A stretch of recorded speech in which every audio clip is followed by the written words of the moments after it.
Oh yes, mambo vipi mwanafamilia wa Mwaki Sports, karibu sana katika segmenti ya kimichezo, sehemu pekee ambayo tunapata nafasi ya kuchambua mawili matatu kuhusiana na masuala mazima ya kimichezo. Ni kuombe wewe mwanafamilia ambaye bado haujaungana nasi kwa kusubscribe, basi tunakuomba bonyeze neno subscribe chini ya video hii, kisha bonyeza alama ya kengele ili uweze kuungana na familia ya Mwaki Sports kwa ajili ya kupata zile updates kali za kimichezo.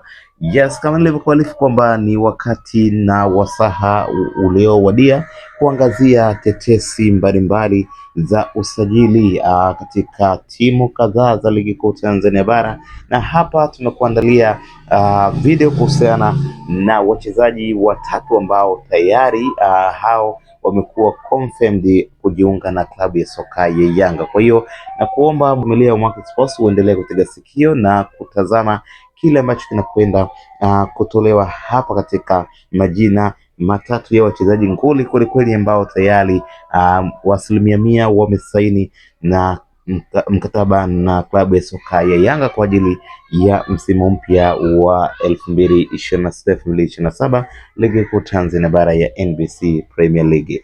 Sasa katika miongoni mwa wachezaji hao ambao tayari wameshasaini, mmojawapo ni mchezaji Stefan Aziz Ki ambaye huyu alishawahi kuwa mchezaji wa Yanga katika misimu kadhaa nyuma, na aliweza kuuzwa na klabu hiyo kwenda klabu ya Wydad Casablanca ya kule nchini Morocco, ambayo pia inashiriki ligi kuu ya Morocco. Na baada ya usajili huo, Young Africans walikuwa katika kutafuta baadhi ya wachezaji ambao pengine walikuwa wakitazamiwa wataweza kuziba pengo la Stefan Aziz Ki, lakini mambo hayakuwa sawia na mwisho wa siku tunaona pengo lake bado halijazibika. Kwa hiyo uongozi wa Young Africans wameamua kumrejesha tena Stefan Aziz Ki kwa ajili ya kusaidia klabu hiyo, lakini pia kwa ajili ya kuendeleza kile ambacho alikianzisha na kuishia pale ambapo alihama. Lakini mchezaji mwingine ambaye huyo amekuwa ni mmoja kati ya wachezaji ambao wana umaarufu mkubwa sana kwa ligi hizi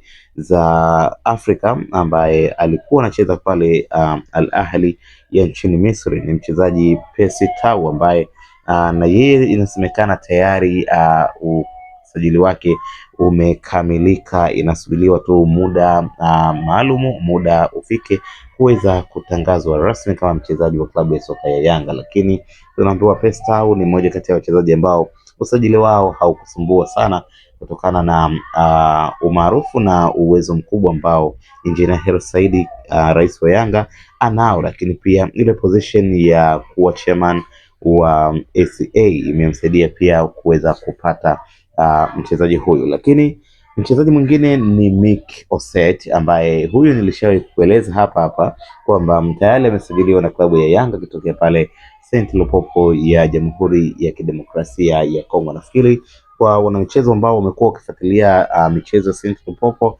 na ile michezo ya timu ya taifa ya Congo Brazzaville, ukiachana na hii DRC Congo Brazzaville, kama umefuatilia nafikiri ushawahi kuona namna mchezaji Peter Osset na Mick Osset amekuwa akicheza. Ni moja kati ya viungo wakabaji wazuri sana, ni kiungo mkabaji ambaye anatumia akili nyingi sana katika kukaba, lakini pia akabii macho. Kwa kweli ni mchezaji mzuri, na akija Yanga nafikiri anaweza kuziba lile pengo la Khalid Aucho.